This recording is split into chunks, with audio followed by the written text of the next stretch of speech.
Olá, meu nome é Manuel Gibson. Bem-vindo a mais um vídeo onde estaremos abordando impedâncias. Vamos estudar a variação com a frequência e como podemos utilizar um método gráfico para análise e associação de impedâncias. Em série, veremos os seguintes assuntos: impedância resistiva, indutiva e capacitiva, sinais e impedâncias, representação gráfica da impedância e operação com associação em série, e faremos algumas considerações finais. Vamos iniciar então pelo primeiro item: impedância resistiva, indutiva e capacitiva. Vimos no vídeo anterior que a tensão sobre o indutor é dado por LD e LDT, onde esse DDT simplesmente representa a taxa de variação ao longo do tempo dessa corrente. Para um sinal senoidal, podemos trabalhar com fasores e a reatância indutiva, essa impedância, é dada por JωL. Sim, eu sei que eu posso estar misturando notações, mas só sabemos que o módulo é ωL e o ângulo J representa mais 90 graus. Temos aí os fasores de tensão e de corrente. Essa é impedância ou reatância indutiva. XL é igual a JωL. Viu por que nos vídeos anteriores eu preferi não usar o J na frente do XL? Fica mais coerente, sabe? Mostrarmos que XL é dado por JωL, porque aí nós temos o módulo ωL e temos o ângulo J mais 90 graus. Aí está o J. VL então vai ser ZL vezes IC, JωL vezes IC. No indutor ideal, a corrente está atrasada de 90 graus em relação à tensão no indutor. No nosso primeiro exemplo, nós vamos determinar a impedância de um indutor de 0,1 microhenry em frequências de 1 kg até 100 MHz. Então, o mesmo indutor, como é que ele vai se comportar com a variação da frequência? Vemos em 1 kg, 0,628 miliohms. Impedância menor do que 1 ohm. J, 90 graus, em 1 kg. Temos em 10 kg, 6,28 miliohms, aumentou. 100 kg, 62,8 mili. Em 10 MB, 6,28 ohms. Em 100 MB, 62,8 ohms. Estamos observando que conforme aumenta a frequência, aumenta esse módulo da reatância indutiva. Conforme a frequência aumenta, a impedância ou a reatância indutiva aumenta proporcionalmente. Nesta tabela, mostramos as frequências de 1 kg, 10, 100 kg, 10 MB e 100 MB, o módulo e a fase desse mesmo indutor. Observe que é o mesmo indutor. Estamos trabalhando com o indutor ideal, um indutor que apresenta apenas o efeito indutivo. Esse indutor não existe na prática. Em baixas frequências até podemos aproximar, em altas frequências não é possível. Por o capacitor agora, temos que a corrente é dada por C vezes a taxa de variação no tempo da tensão. Para um sinal senoidal, aplicamos o fasor e agora temos 1 sobre JωC. Temos aí os fasores de tensão e corrente e essa impedância ou reatância capacitiva, 1 sobre JωC. Multiplicando os dois termos de numerador do denominador por J, vamos achar o sinal negativo de menos J. Observe agora, no lado esquerdo, 1 sobre JωC. No lado direito, menos J sobre ωC. O J passa para o numerador e tem agora um sinal negativo. Aí está. VC então vai ser menos JωC vezes IC. No capacitor ideal, a tensão está atrasada de 90 graus em relação à corrente no capacitor. Vamos agora calcular a impedância ou a reatância capacitiva de um capacitor de 0,1 microfarad nas frequências mostradas, de 1 kHz até 100 MB. Estamos considerando o capacitor ideal, que não existe na prática, apenas começar a entender a teoria. No caso de capacitores, basicamente o que vai determinar o comportamento do capacitor é exatamente o tipo de capacitor, o tipo de dielétrico que você vai utilizar. Você jamais vai utilizar em frequências acima de 300 MHz, que já é bem alto o capacitor eletrolítico, e vai dar preferência a capacitores específicos de alta frequência. Em baixa frequência, pode perfeitamente utilizar os captadores eletrolíticos, não tem problema. A filtragem, por exemplo, 60 Hz, não tem o menor problema. Aliás, é o capacitor ideal para isso. Vejamos a solução. Está aí em 1 kHz menos J. Aí está a fase dele. 1591,5 ohms, 1,6K aproximadamente, em 1 kg. Então, um capacitor de 0,1 microfarad tem uma reatância capacitiva de 1590 ohms em 1 kg. Conforme a frequência vai aumentando, observe que vai diminuindo esse valor, esse módulo. Agora, em 100 kHz, apenas 15,9 ohms. 10 MB, menos que 1 ohm, 0,159 ohms. Em 100 MB, 15,9 mA. miliohms, 100 MHz. Conforme a frequência aumenta, a impedância capacitiva diminui conforme esperado. Para um capacitor ideal, cuidado quando escolher componentes para o seu circuito em relação da frequência de operação. Nessa tabela, temos as frequências, na coluna da esquerda, o módulo de Z de C, vê que vai diminuindo com a frequência, e ao lado, a fase. Esse é um capacitor ideal. Vejamos agora sinais e impedâncias. ZC, puramente resistiva, V sobre I. Não há alteração da fase. Tensão e corrente em um resistor ideal estão em fase. Esse é o símbolo, diagrama esquemático de um resistor. O efeito é a resistência. Resistor é o componente. O efeito tensão-corrente é a resistência, expressa em ohms. Uma impedância puramente resistiva não altera a fase do sinal tensão-corrente nesse resistor. Puramente resistiva é um resistor ideal, que não existe na prática. No nosso próximo exemplo, agora nós vamos querer calcular corrente que percorre um resistor de 100 ohms. Quando nós temos esse sinal aplicado, percebe que tem um valor de pico, né? Está em volts, atenção. 12 volts, temos um ângulo de 38 graus e um ômega de 10 elevado a sexta. Então, 2π vezes F é igual a 10 a sexta. Solução, vamos passar para fazor. No fazor, a corrente vai ser dada tensão sobre resistência, 12 sobre 100. O ângulo é 0 graus, então 0,12, 38. 0,12 amperes, 38 graus. Então, para uma tensão de 12 mais 38 graus, a nossa corrente é 0,12, 38 graus. 0,12, cosseno 10 a sexta T, ômega T, mais 38 graus. Observe que o 38 graus não se alterou no resistor. A mesma fase, tensão e corrente. E com o capacitor, 1 sobre J ômega C, ou o nosso menos J sobre ômega C, ou, se você quiser o fazor de maneira mais correta, 1 sobre ômega C, ângulo de menos 90 graus. Essa é a relação entre tensão e corrente no capacitor. Módulo da reatância capacitiva, 1 sobre ômega C, e o ângulo menos 90 graus para um capacitor ideal, aquele que não existe. No nosso próximo exemplo, nós temos um sinal de tensão de 12 volts,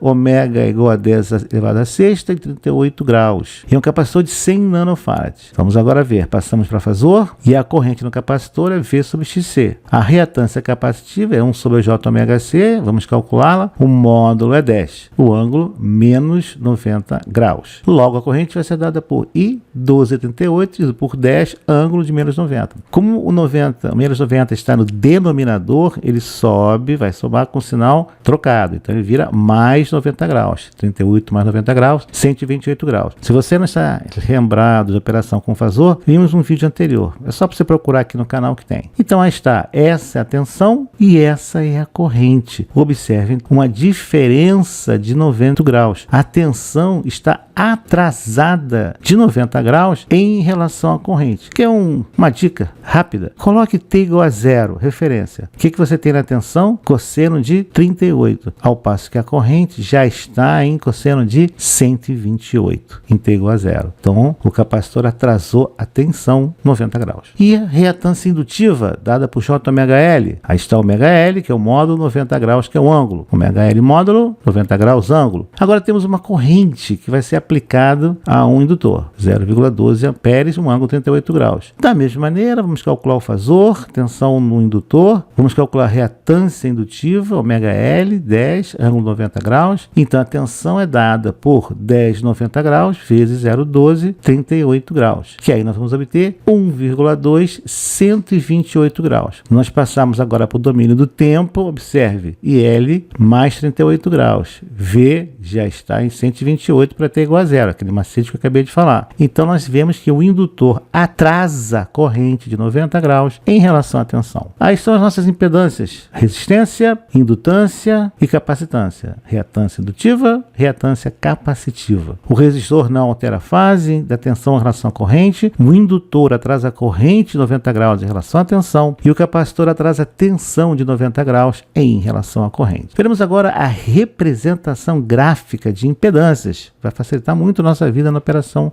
de associação em série. Aí nós temos o nosso gráfico das impedâncias. Se você já trabalha com a carta de Schmitt, ou está estudando carta de Schmitt, sim, esse é o embrião de uma carta de Schmitt. A parte resistiva, que você vê na resistência, vai se manter na horizontal e agora você vai ter círculos de resistência e círculos de reatância indutiva capacitiva. E indutiva que fica na parte de cima da carta de Schmidt e a capacitância que fica da parte de baixo da carta de Schmidt. Nós temos o zero bem à esquerda, no R, e para a direita vai ser infinito. Então está XL e o XC menos J1 sobre ômega C. Aí está o menos J. Aí está a parte resistiva. Como se fosse um eixo de coordenadas. Exatamente um eixo de coordenadas. Vamos começar por esse exemplo. Veja em vermelho que está para cima. Então nós sabemos que é uma reatância positiva ou indutiva. Contamos a escala e obtemos 70. Ora, se é indutivo é mais J 70 ohms. Vamos agora para baixo no azul e contamos 35. Então menos J 35 ohms. Indutância positiva,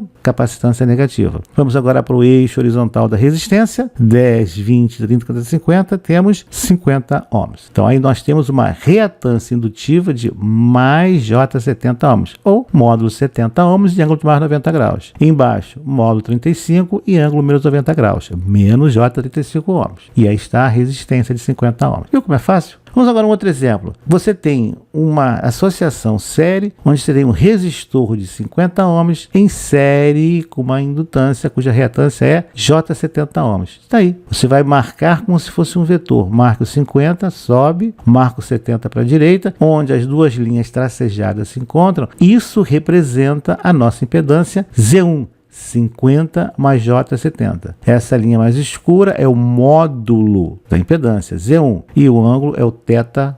O módulo de Z é a raiz quadrada dos dois termos ao quadrado. Então, 50 mais 70 ao quadrado, tira a raiz quadrada disso. Você vai encontrar 86,02 ohms. Já o ângulo é o arco cuja tangente é a parte reativa dividido pela resistência. E dá um ângulo de 54,46 graus. Quando você fizer essas contas na sua máquina de calcular, você tem que saber se a sua máquina já está marcada para graus ou para radianos. Cuidado com isso. Nossa impedância de 50 mais J 70 ohms, e aí mostrando o módulo 86,02 ohms e o ângulo. Se você é da área elétrica, você já deve estar pensando, esse é o fator de potência? Sim, máquinas, motores em geral elétricos são indutivos. Você não quer ter uma carga indutiva muito elevada. Você vai ter problemas em relação à energia, a corrente que você vai ter num ciclo, meio ciclo. Vai obrigar você a ter uma fiação, um diâmetro maior, vai obrigar a Light a fornecer mais energia no meio ciclo e você vai devolver no ciclo seguinte. Esse θ1 para a área elétrica é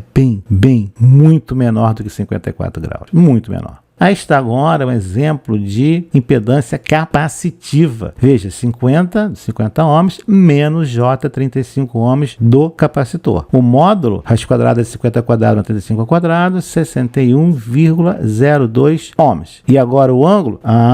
O ângulo é muito fácil. O ângulo vai ser simplesmente arco tangente de menos x, que você tem que lembrar do sinal, sempre lembrando do sinal, sobre menos 35 sobre 50. Encontra menos cerca de menos 35 graus. Por que é menos 35 graus? Porque é para baixo, abaixo de R. Tá vendo aí? Esse é o módulo e esse é o ângulo. Mais 34,99 seria para cima se fosse indutivo. Menos 34,99 é para baixo porque é capacitivo. Sim, meu amigo da área elétrica, quando você tem indutância, os motores, o que você faz? Coloca capacitores para jogar esse ângulo mais para baixo, para você ter mais perto do sistema, um circuito puramente resistivo. Nunca vai ter, né? É o banco de capacitores. Agora temos a nossa impedância mais 35 com 50. Ora, se a mais J35 é positiva e indutiva. Então, isso aí é a nossa representação gráfica de um resistor e um indutor em série.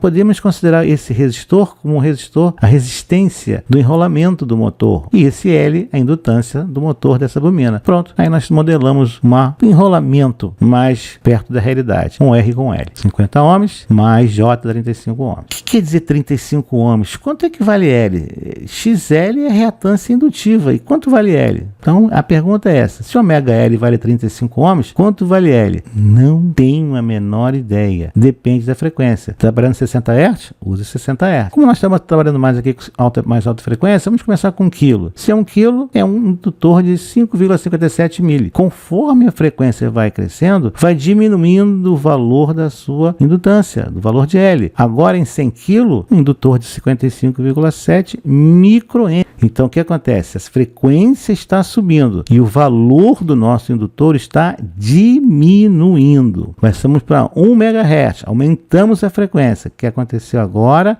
Apenas 5,57 micro, 1000 vezes menor. Nós subimos 1000 vezes em frequência, diminuímos 1000 vezes no valor da indutância. 10 MHz, então, meros 557 nanohenry. 100 MHz, 55,7 nano. E assim vai. Bom, aí nós temos o nosso 50 menos J35, que agora seria uma associação série de um resistor com um capacitor, 50 ohms e menos J35. De novo, a mesma pergunta. Se a nossa reatância capacitiva, o módulo, vale 35 ohms, quanto vale ser? A resposta é a mesma. Não sei, depende da frequência. E aí eu coloquei vários valores de frequência e capacitância. Observe que para 1 kHz, 4,55 microfarad. 10 kg, já estamos agora em nano. Passamos para 100, 45, 47 nano, 4,5 nano. Em 10 mega, 457 picofarad. Passamos de microfarad para picofarad, valores bem pequenos. 100 mega, então, apenas 45,5 picofarad. Frequência foi aumentando, nossa capacitância diminuindo. Temos agora a representação gráfica de duas impedâncias. Z1, dado por 50 mais J70, e Z6, 30 menos J100. Quanto é a soma dos dois? Se nós trabalhássemos com fasor, vamos estar com módulo e ângulo. Isso é um pouco mais complicado. A gente ia ter que decompor no eixo real das resistências e no eixo imaginário das reatâncias. Como é que nós fazemos isso? Simples. Somamos todas as partes reais e essa vai ser a parte real equivalente. Somamos todos os imaginários respeitando o sinal. Então, parte real, 50 mais 30 ohms, 80. Parte imaginária, mais J70 e menos J100. Coequivalente, 80 menos J30. Então está aí o nosso modelo equivalente, 80 menos J30 ohms. Ah, mas eu quero saber qual é o valor do capacitor. Perfeito, me diga a frequência e a gente calcula. Vejamos agora algumas considerações finais. Utilizar fasores facilita muito a análise de síntese de circuito. Os fasores vão pressupõem sinais senoidais. Os sinais elétricos não senoidais, eles podem ser decompostos em sinais senoidais aplicando a transformada de Fourier. Um fasor é basicamente a amplitude e a fase relativa, como se fosse um vetor. No resistor ideal, a tensão e a corrente estão em fase. No indutor ideal, a corrente está atrasada a 90 graus da tensão. No capacitor ideal, a tensão está atrasada a 90 graus da corrente. Podemos operar com impedâncias como se fossem vetores, o que facilita extremamente o cálculo de associação em série de impedâncias. Não existem componentes ideais. O que nós vimos neste vídeo? Primeiro, nós aprendemos a determinar a impedância de resistor, capacitor e indutor em função da frequência. Capacitores e indutores variam muito com frequência. Como é que expressamos reatâncias em função de tensões e correntes fasoriais? Como é que nós relacionamos tensão e corrente com reatância ou com impedância de maneira geral? Como é que nós somamos impedâncias na forma de fasores, que é muito simples de fazer. O que nós vamos ver no próximo vídeo? A associação de impedâncias em série com mais cuidado, mais profundidade. Vamos conversar sobre o fenômeno da ressonância, a frequência de ressonância série, o que é isso, como afeta os circuitos RLC. Nos vemos no próximo vídeo. Até lá! Obrigado por ter assistido a este vídeo, deixe o seu like, inscreva-se no canal, acione o sino e seja notificado dos novos lançamentos semanais.